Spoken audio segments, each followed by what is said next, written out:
The alert at Boston's airport after reports of a passenger with a bomb. A peaceful transfer of power in Afghanistan, the first in almost 3 decades. The new leader makes a simple plea. We basically need, billions of dollars. And indications of a last-minute buying binge, with markdowns making a difference. There's lots of bargains out there for consumers, so get out there and shop. From NBC News World Headquarters in New York, this is NBC Nightly News, reported by John Seigenthaler.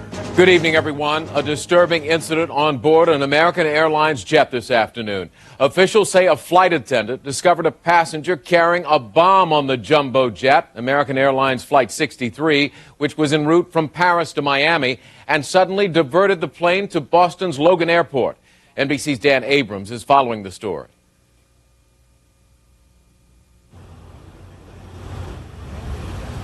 As you can see, this is really only moments after this incident happened in the air. There were 185 passengers on board this American Flight 65, 12 crew members.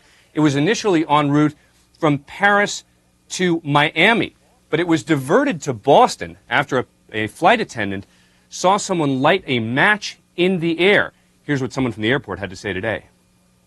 We're told the flight attendants became alerted to a smell of sulfur, which is a match, and immediately took action when they saw what this individual was attempting to do, and literally tackled the individual and get into a wrestling match in an attempt to subdue and stop this action. And apparently were successful in doing that.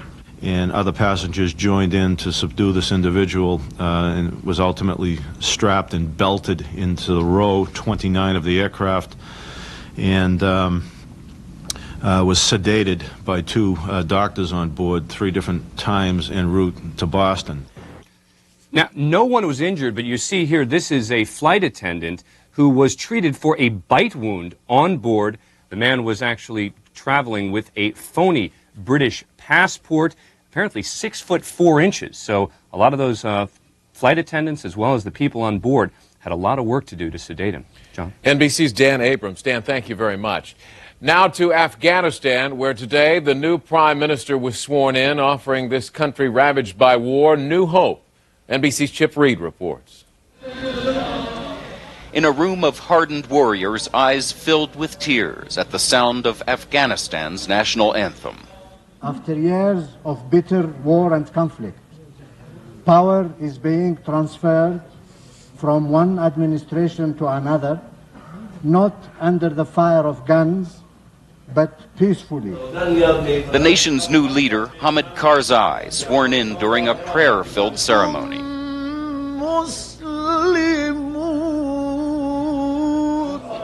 His cabinet of 29 members, a cross-section of Afghanistan's ethnic groups, and 2 women, one a deputy prime minister. It will be a long journey, Karzai told his audience, and he said, I am a novice, I need your help. But he will need much more than that. With Afghanistan in ruins after decades of war, Karzai says it will need billions in foreign aid over many years. There is really no area in which Afghanistan will not require assistance. Security is also a danger. Heavily armed fighters still roam the streets. An international peacekeeping force of more than 3,000 is expected here soon, but today only a few dozen British Marines were on patrol. In Kabul today, people gathered around televisions, wherever they could find them, to see history being made. This man says, we're very happy to have a new government. Let them bring peace and freedom. But now, Karzai says, there is another risk, high expectations. If we deliver to the Afghan people what we promised, this will be a great day. If we don't deliver, this will go into oblivion. Despite the momentous challenges, for the first time in years, the mood here in Afghanistan is one of hope. Chip Reed, NBC News, Kabul. And just who is this man carrying the burden of hope for peace in Afghanistan? NBC's chief diplomatic correspondent, Andrea Mitchell, on the thoughts and background of Hamid Karzai. Afghanistan's new interim leader, just days ago in Rome, receiving the political blessing of the country's 87-year-old former king. I hope all Afghans will see to it that revenge is forgotten, that we become compassionate, that we become kind, but just. Last weekend in Afghanistan with an even more important patron. He is anxious to be cooperative with us in every possible way. And he's very pleased and appreciative of everything. Under pressure from the U.S., Karzai was a compromise choice acceptable to feuding tribal leaders, a role he's been preparing for all his life. 44 years old, he is the fourth of 7 sons of an Afghan politician assassinated while exiled in Pakistan. His younger brother says Hamid never considered joining the rest of the family in the United States.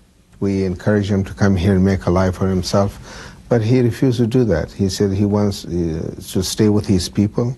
But he has worked closely with the American military and intelligence during the fight against the Taliban. So closely he was slightly injured in a friendly fire incident that killed 3 Americans and several Afghan fighters, only reinforcing his determination to establish order. We have to create an Afghanistan in which all people live under the rule of law, and that warlordism and gun running must end. But after 2 decades of war, is he tough enough to control the rival Afghan factions and also withstand attacks from renegade Taliban seeking revenge? He's got to move fast, he's got to move quickly, strongly, clearly, and if he fluffs this or messes it up, he'll be out. It's like riding the tiger. He's either on the back of the tiger or in his stomach, and Afghan politics is really like that. Karzai's greatest leverage, money, international aid for reconstruction to give his people a better life. Karzai has welcomed international peacekeepers and promised something Afghanistan has never really experienced, a political process leading to democratic rule. Andrea Mitchell, NBC News, Washington. While Afghan politics took a clear step forward today, the whereabouts of Osama bin Laden remained unclear. And now there are questions about a U.S. airstrike against al-Qaeda forces on Thursday. NBC's Nora O'Donnell joins us from the Pentagon tonight. Nora? Good evening, John. There has been a pause in the bombing for nearly a week, except for a convoy struck 2 days ago. Tonight, U.S. officials are confident they killed Taliban leaders, claims disputed by local Afghan villagers. The damage in an eastern Afghanistan village was visible for the first time today after Thursday's airstrike. A dozen trucks destroyed, nearby buildings flattened, dozens reportedly killed. This villager claims the U.S. made a mistake and hit friendly tribal leaders on their way to Kabul to celebrate the inauguration of the new government. But today, the commanding U.S. general said he's confident it was Taliban leadership on the run. The indications that I have right now tell me that this was a target that we intended to strike. Franks claims the convoy launched 2 shoulder-fired surface-to-air weapons at the attack planes overhead. In fact, U.S. military officials tell NBC News U.S. Special Forces have been operating in that area searching for Osama bin Laden. But today, General Franks told NBC News there have been no reported sightings, and he repeated that bin Laden's fate is unknown. It's possible for bin Laden to still be someplace in Afghanistan. I think it's possible that he can be dead. I think it's possible that he may have moved across into Pakistan. Today, Pakistan's president, appearing on Chinese TV, echoed the uncertainty about bin Laden. He's not in Pakistan, that we are reasonably sure, but we can't be 100% sure. Today, U.S. warplanes prowled the skies, hunting for fleeing enemy forces, but no bombs were dropped. While in Kandahar, hundreds of U.S. Marines are on standby, waiting for their orders to head to the caves of Tora Bora to search for bin Laden.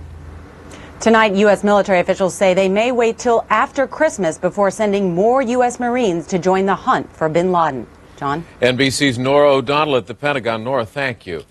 Now, America's attempt to recover from the 9/11 terror attacks is the topic tomorrow on NBC's Meet the Press.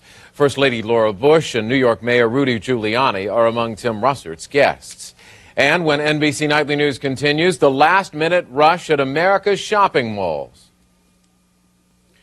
After weeks of weak sales this Christmas season, retailers were heartened today by the number of shoppers in search of bargains. Here's NBC's Virginia Cha. For many 11th hour shoppers, an early Christmas present. There are sales on already before Christmas, which is quite surprising. From malls in New Orleans and suburban Minneapolis to stores in New York City, retailers are pulling out all the stops, offering discount upon discount, adding up to as much as 80%. With so many worried about money, the stores are mounting a last-ditch effort. The fact that unemployment has been rising definitely has, we think, dampened consumer sentiment or their ability to spend. The good news for retailers, the number of procrastinators is up this year. Heading into this weekend, a retail association survey found that 60% of holiday shoppers had not finished their shopping. 15% had not even started, helping make the Saturday before Christmas now the busiest shopping day of the season. It wasn't cold enough to go shopping yet, but now that it's cold, I can shop. The bad news for retailers, even when shoppers buy, slashed prices mean little to no profit. But there are a few bright spots. Discounters like Walmart are doing well, as are goods for consumers looking to stay home. The at-home trend is big and it's real, whether it's candles, whether it's pajamas, whether it's the video games or consumer electronics. Even if these last days before Christmas prove to be strong for retailers, no one is expecting they'll make up for an already dismal sales season, expected to be the worst in more than a decade. For retailers, the goal now, just to move the merchandise with sales extending through the end of the year. With hopes the new year will bring a renewed economy. Virginia Cha, NBC News, New York. Now to the countdown to the Winter Olympics. The flame traveling across the country stopped at the White House today. Here's NBC's John Palmer. Elizabeth Howell, whose husband Brady died in the terrorist attack on the Pentagon, carried the torch up the White House driveway to the president, who used it to light an Olympic cauldron. Mr. Bush said she was representative of many. Her participation in the torch relay represents the strength shown by so many families after September the 11th. And Liz, our nation prays with you. During this holiday season, we pray for peace and comfort for you and your family. The president lit another torch from the cauldron and handed it off to runner Eric Jones, a George Washington University student who on the day of the attacks rushed to the Pentagon to help carry out the wounded and later helped in the search for survivors in the ruins of the World Trade Center. The Olympic torch arrived in Washington yesterday, past the Capitol, the Lincoln Memorial, and through a special honor guard at the Pentagon, carried by Navy Chief Petty Officer Bernard Brown, whose son died there on September 11th. The torch relay, which began earlier this month in Atlanta, will have traveled 13,500 miles before it arrives at the site of the Winter Olympics, Salt Lake City, in February, having been carried by 11,500 people. Many of the torchbearers have been touched personally by the terrorist attacks. In a year that the president said today saw acts of terrible evil, but many more acts of courage, kindness, and love. John Palmer, NBC News at the White House. The Winter Games begin in just 7 weeks, and as NBC's Dan Lothian reports, all of Utah is getting ready. The host city for the next Olympics, proudly flying the flag and racing to finish a monumental job. Preparing venues, reviewing security, managing traffic. It's not going to be smooth. It's going to be an organized zoo. Downtown Salt Lake City is bracing for some 80,000 people a day. Streets have been blocked. Traffic signals have been adjusted. Detour signs, concrete barriers, and chain-link fences now part of the snow-covered landscape. Temporary buildings have been constructed to provide more space for retailers. Down to the wire, a hurried construction boom. They're finishing up buildings and starting the new look of the Olympics.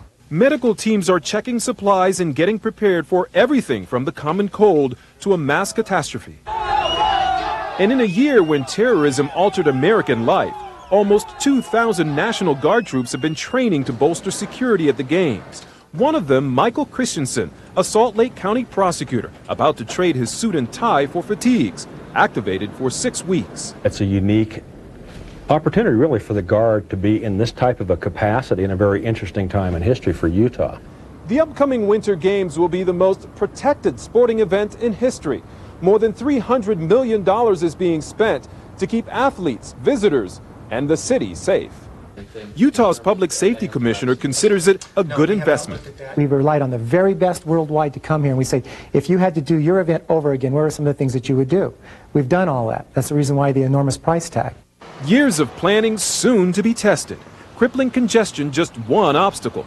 Officials putting athletes, spectators, and journalists on notice. Navigating here during the games may itself be an Olympic feat.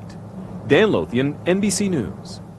And when NBC Nightly News continues, civil liberties and security. In focus this evening, dissent over dissent in this country when tactics in the war on terror are questioned. NBC's Shelley Smith has our story. Honored guests, faculty. In Arco Arena, where the NBA plays in Sacramento, a newspaper publisher tried to deliver a commencement address to the graduates of Cal State University last week. Perhaps most troubling is the establishment of a secret military tribunal that would be used to try accused terrorists. Within minutes, the crowd booed Janice Bessler-Heafy, publisher of the Sacramento Bee, off the stage when she called for the protection of civil liberties in the government's response to the terror attacks. I was disgusted by what she had to say in her speech. This was our day, our commencement, and you want something motivational. You want something to look forward to when you're moving into your career. I think anyone who was in that situation would agree that that was not an appropriate speech. Academic observers say what's most disturbing about Heafy's reception in Sacramento is the growing intolerance for public discussions or ideas that question the nation's response to terrorism. And this time the censorship came from the public.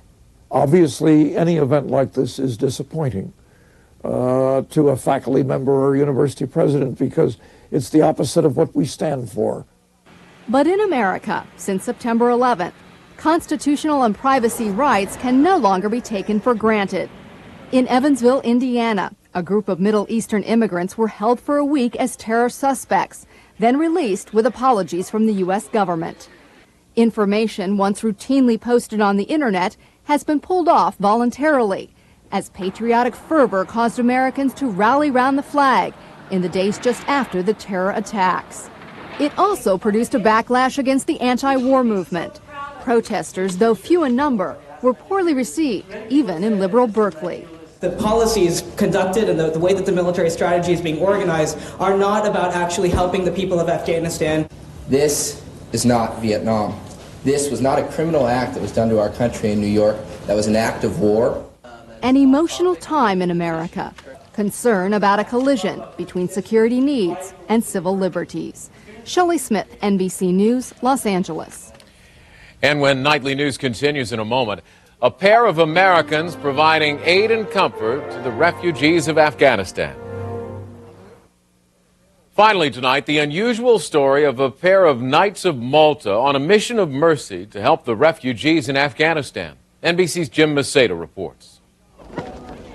He calls it a gift from God, a sack of flour. It's not much, but for Abdul Mumin and his family, it's the difference between life and death.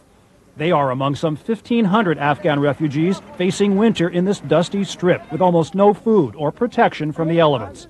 Hunger and disease have already killed dozens of refugees here, including children, among them one of Abdul Mumin's sons. I looked for food for 10 days and found none, he says. One of my sons just starved to death. That ain't going to happen on our watch, right, Jim? But a small group of American aid workers stumbled on the camp. Teshagor, America, good? Ed Artis is a former medic from Los Angeles, and Jim Laws, a cardiologist back in Dayton. When they saw this, they knew they'd found their latest mission. We're just putting a Band-Aid on hemorrhage. But somebody's got to start with a Band-Aid. Sir Edward and Sir James are in fact Knights of Malta, a chivalrous order of Christian crusaders in days of old, but today they say they're just plain do-gooders, bringing help to the needy and now Muslims in Afghanistan. We're ambassadors at large for the good parts about America. Finding private donors on the internet, they've scraped together $100,000, much of it from their own pockets. Delivering 4 truckloads of food, blankets, and tents. In all, some 60 tons of food should get these people through the winter, but the Americans, who are all Vietnam War vets, say they have no illusions about how long this war on terror will last, and that these people will need help for years. Why do they do it? It's a kick in the head, man. I love it. But what we can do is feed a few of these kids. This right here, that's who we work for. Abdul Mumin, who had never even seen an American, is grateful to them. His new tent is warm and strong. Now he says he may never have to bury yet another child. Jim Masada, NBC News, Northern Afghanistan. And updating our top story tonight, an American Airlines jumbo jet en route from Paris to Miami was diverted to Boston after a passenger apparently tried to ignite some sort of explosive device in his shoe. A flight attendant and other passengers subdued the man. She approached him because she smelled sulfur. The suspect also reportedly carried a newly issued British passport, which appeared to be a forgery. The investigation is continuing, but all who were aboard the flight, American Airlines Flight 63, are safe. And that is NBC Nightly News for this Saturday. Thanks for watching. I'm Seigenthaler in New York, and I'll see you right back here tomorrow night.